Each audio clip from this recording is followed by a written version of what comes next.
All right, topic number 2, Bradley Beal trade. Man, this is a wild situation. Like I found out I had no clue about Bradley Beal's contract, but did y'all know $57.1 million? Not only that, but he had a clause in his contract. He not only did he have a no trade clause, but he could agree to a trade if he didn't like the pieces that were being talked about. He could say no to that trade. Like, hey, I want to go to Miami, but if Bam Adebayo is a part of this, I don't want to go to Miami. Right. Like, that stuff is wild. So anyway, they've traded Bradley Beal. Washington has traded Bradley Beal to the Phoenix Suns for Chris Paul, Landry Shamet, a couple of multiple second-round picks, and some cash options, things like that.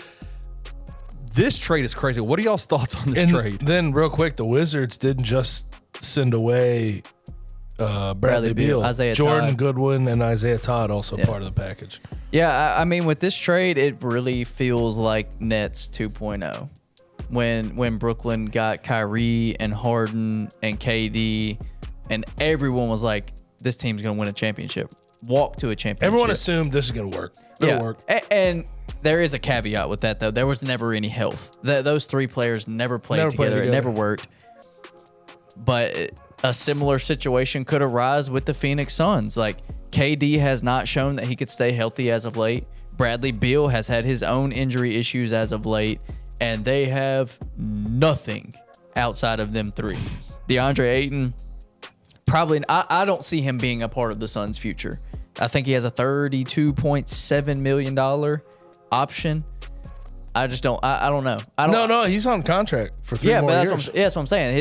His contract. They got to trade him, right? They got to trade him if they want any value. Yeah, that's what I'm saying. His contract for this year. Or is I guess I could keep his cap hit. Sorry, 32.7. Yeah, 32.7. His cap hit for this year. I don't know. Could it work? Could they win a title? Absolutely. They have 3 of the most elite scorers in the NBA. You can do anything with that if it all culminates and it all comes together. But I think it goes back to the depth. You and I talked about this a lot last week on your show, just about the modern NBA and how we're kind of seeing the shift away from super teams.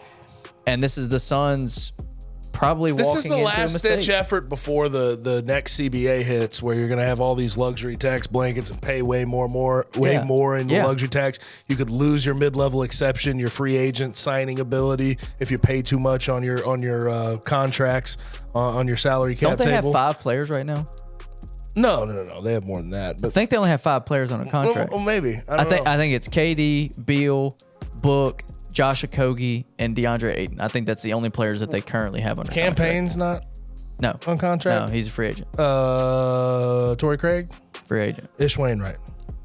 Maybe Ish Wainwright. See, but point being, all those guys I named aren't moving any needles. No. But yeah, they're trying to sort of beat the super team. They're trying to make a super team right before the NBA is trying to get rid of super teams, which is just weird in itself. And with 2 of them being aging veterans. Their owner, Matt Ishbia, has come in 5 months, though, and just like, I'm doing whatever the hell I want when the hell I want. I'm going to get KD. Monty, get the hell out of here. Frank, let me hire you. CP, I don't give a damn about you. You can learn on the plane for all I give a damn that you're getting traded from the Suns. I don't care. You can learn on social media. You can learn from your 14-year-old son. That's how it happened. His 14-year-old son texted Chris Paul, like legend in the game. Suns didn't text him at all. Like that's kind of shitty. Yeah, that's shitty. But then they trade for Brad Beal. Like he's just doing everything he can in 5 months to try to get a championship. And I don't think that you say they're a championship team. I mean, I think they'll be a fine regular season team. But if you take the roster they have now, or even like with the extra pieces they had last year, let's say Ish Wainwright, Torrey Craig, campaign, you take this team with Bradley Beal, with Ayton, with KD, with Book, and you put them up against the Nuggets in a 7-game series. Give me Nuggets in 5 or 6. I'm with you. I'm sorry. Like they don't have enough defense, and they just hired a defensive coach. They don't have any depth. They don't have a point guard. What are you going to run Book out there? Yeah.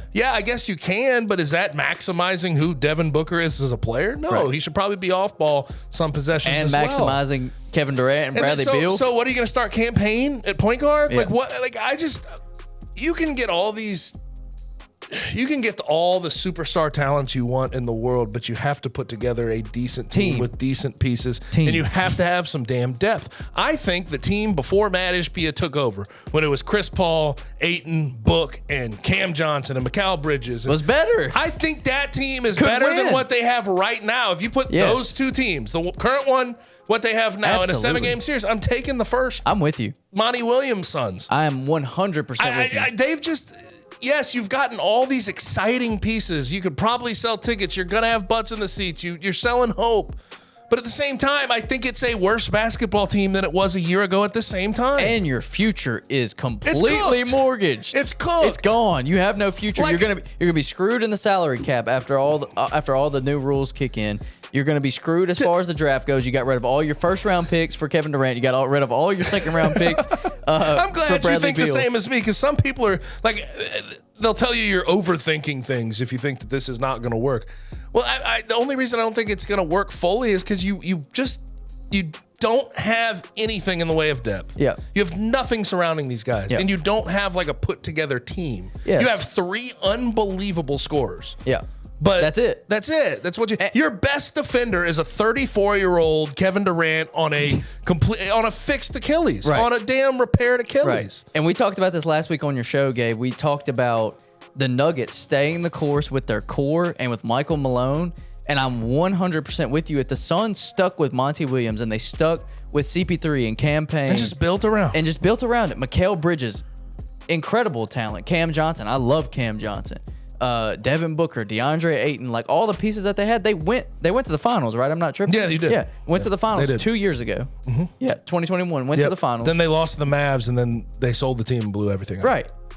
Well, not blew everything up. They're still trying to compete, but they blew everything up. So I just, speaking of which, Cam Johnson would be like my dream fit for the Grizzlies. Oh my God, I love Cam Johnson. No, and also no one wants to talk about Brad Beal, and like he's kind of fallen off past 2 years. He's only played in what?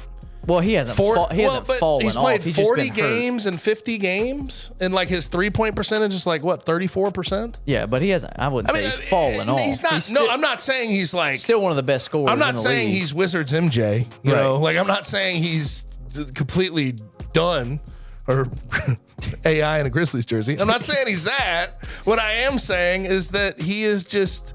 He's getting older, and he's slowing down. Yes. Things are starting to slow down around him. He had to make an All-Star game in 3 years. Yeah. So he's a great player. I think he'll be fine with them, but they need to score probably 130 each night to win. I agree with you.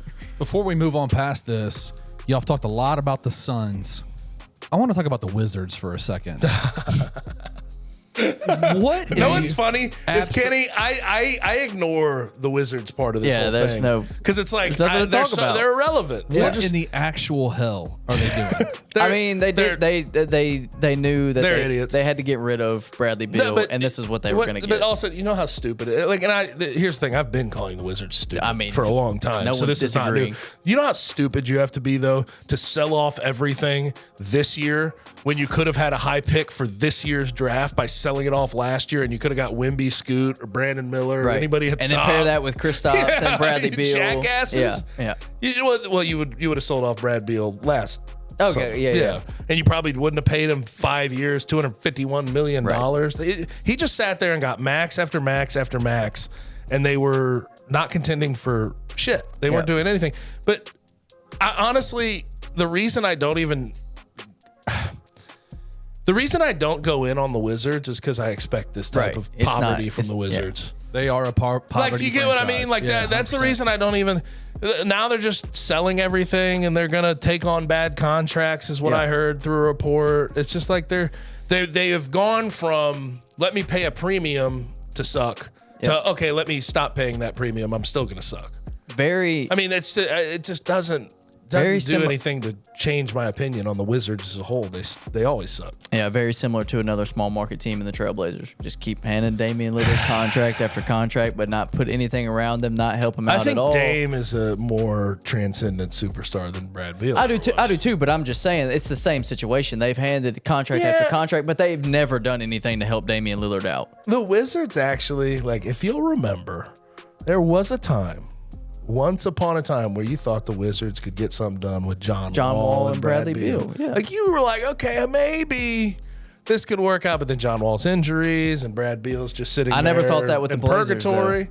I never thought that the Blazers could make it. Well, they made it to Western Conference Finals. They with did. Dame and CJ? CJ and Nurkic. And I felt like the upside of Bradley Beal and John Wall was higher. I thought it was higher, but it wasn't. It wasn't. Yes, Yeah, I mean that's what I'm injuries.